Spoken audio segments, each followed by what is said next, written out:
안녕하십니까. 둥지과학교실의 대표 강사 이재희입니다.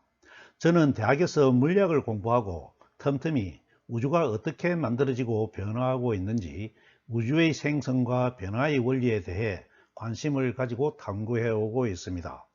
자연에 대한 탐구심이 있는 분은 성별과 나이를 가리지 않고 누구든지 동영상을 볼 수 있고 자연에 대한 소양을 기를 수 있을 것으로 기대합니다.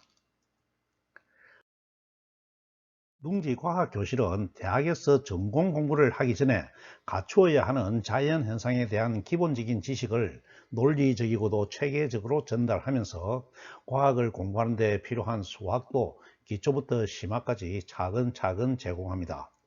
논전기하는 도형의 성질을 증명하는 것이 거의 전부라고 할 수 있어서 직접 증명법인 연역법과 간접 증명법인 기록법과 대우 증명법, 동일법을 지난 시간까지 알아보았습니다.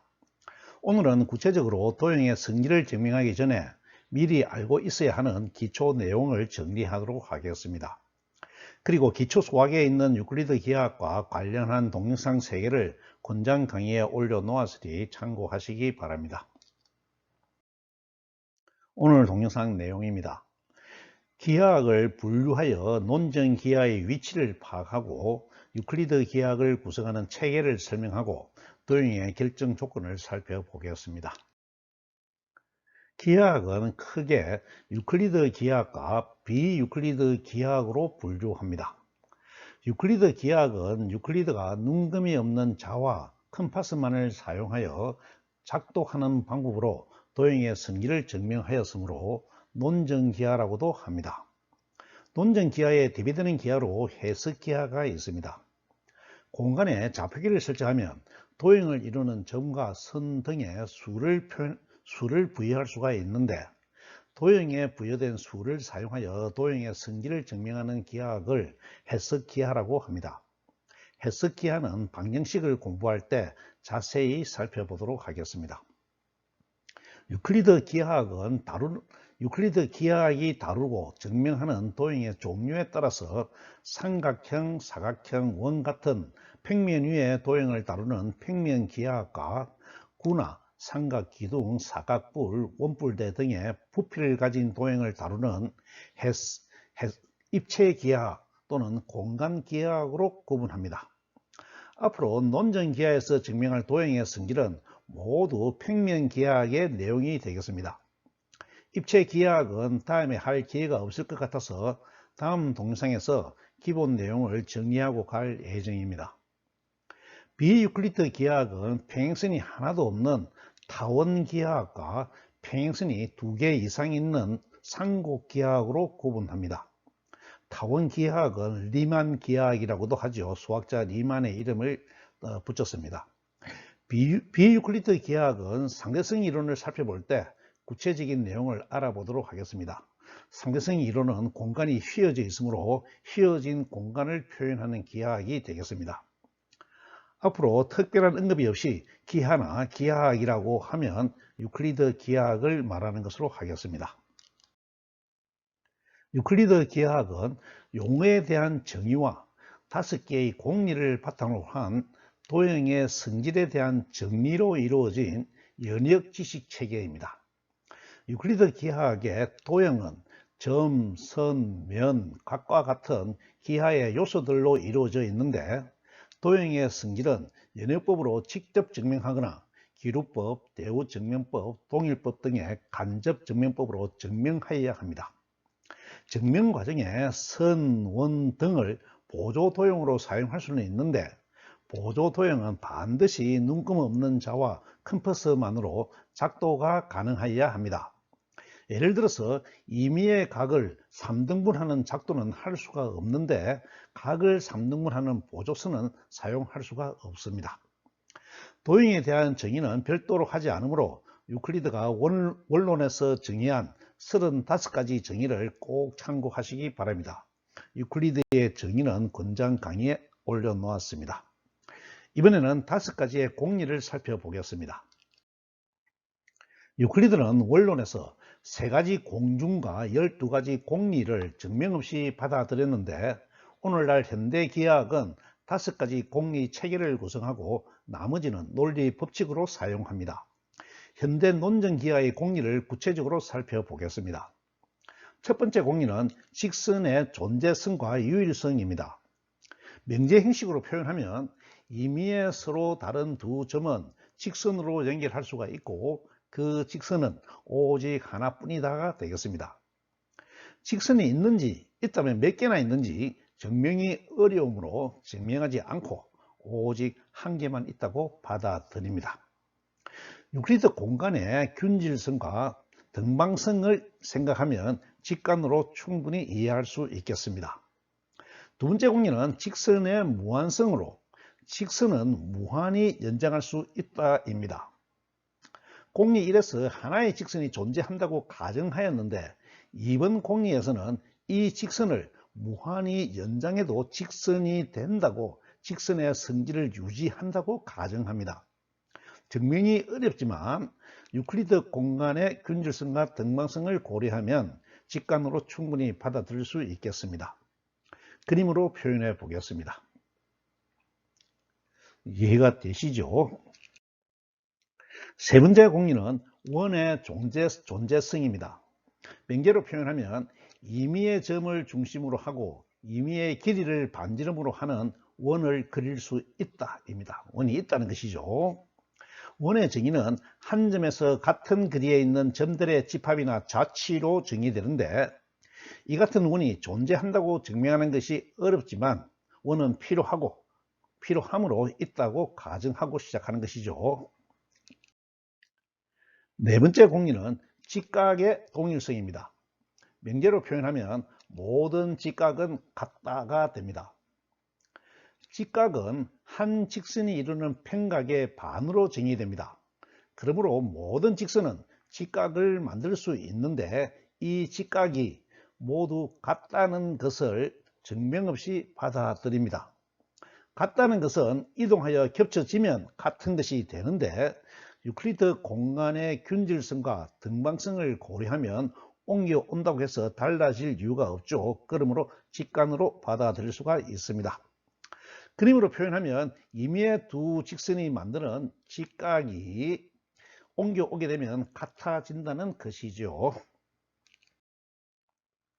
다섯 번째 공리는 평행선 공리로 평행선의 존재성과 유일성을 가정합니다.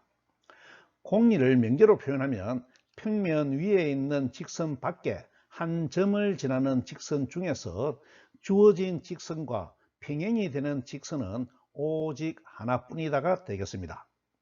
이 명제는 공리로 받아들이지 않고 증명을 하여 정리로 만들려는 수학자들의 노력이 많이 있었는데 비유클리드 기하학은 이 명제를 증명하지 않고 부정한 명제를 공리로 받아들인 기하학입니다. 평행선이 존재성과 유일성이 아니고 한 개 이상 부정했으니까 두 개 이상이 있든지 한 개도 없든지 하면 되겠죠.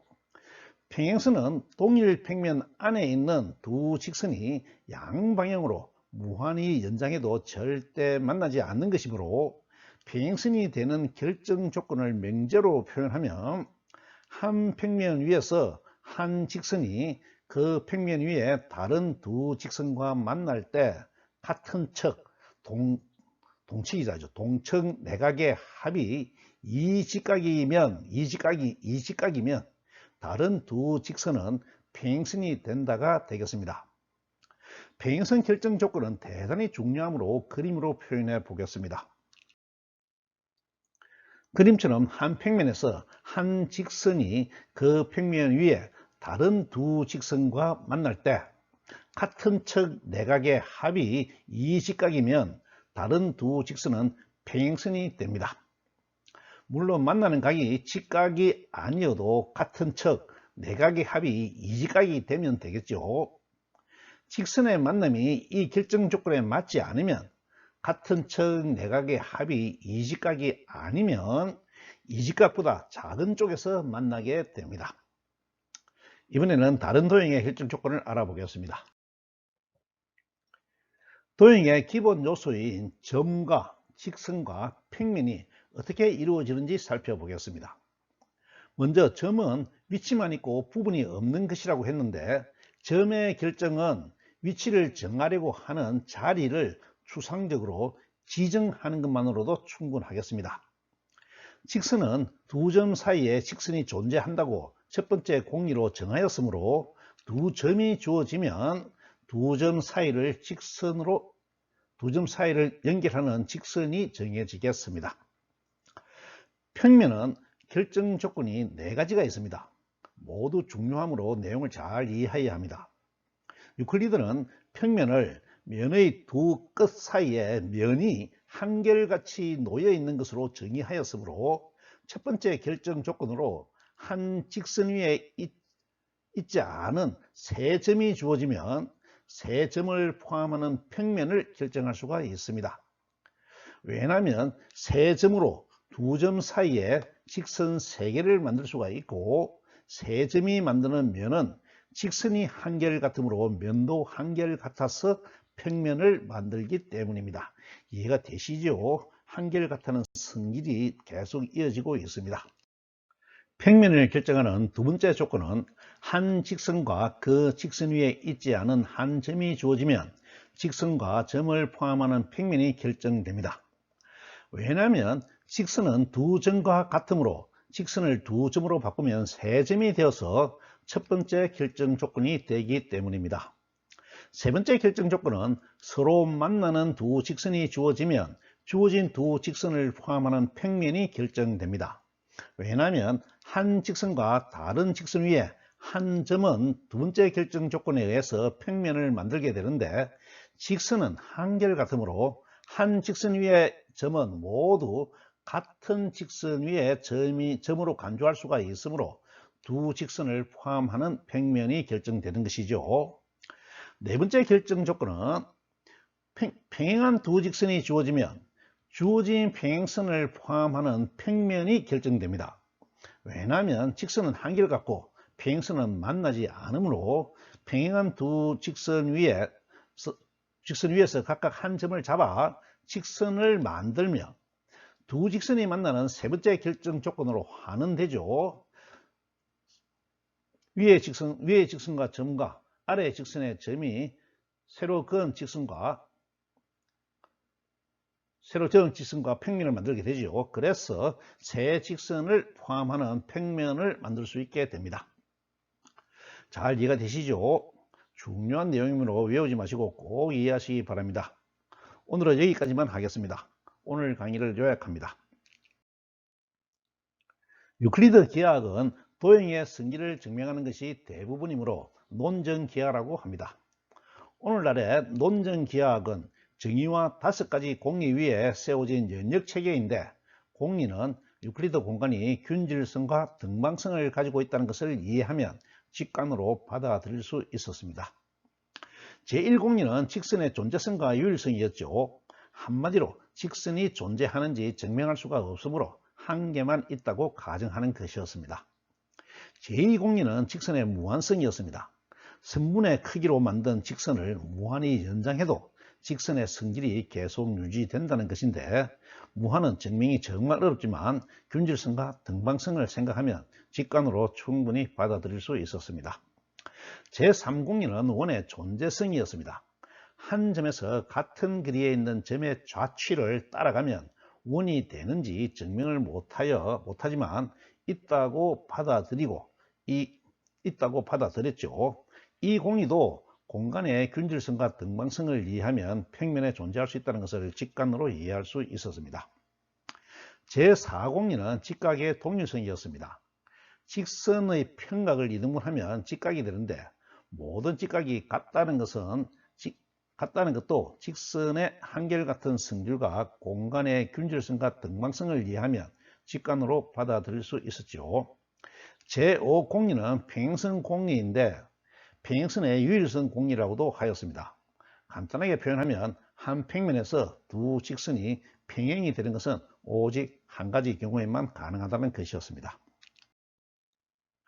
기하학에 나오는 도형이 성립하는 조건은 증명 과정에서 대단히 중요하게 작용하는데, 점은 위치를 지정하는 기능을 하므로 직접 지정하기만 하면 성립하고, 직선은 두 점이 주어지면 한결같이 연결할 수가 있으므로 직선을 결정할 수가 있었습니다.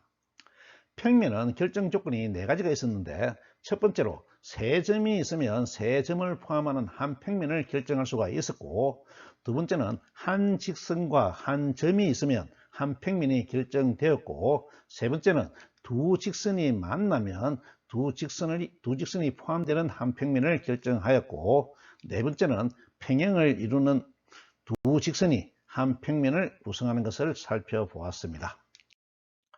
다음 강의는 입체 도형에 대한 기본적인 내용을 정리하도록 하겠습니다. 지금 해놓지 않으면 당분간 할 기회가 없을 것 같아서 간단하게라도 정리하고 가려고 합니다. 오늘 강의는 이것으로 마치겠습니다. 감사합니다.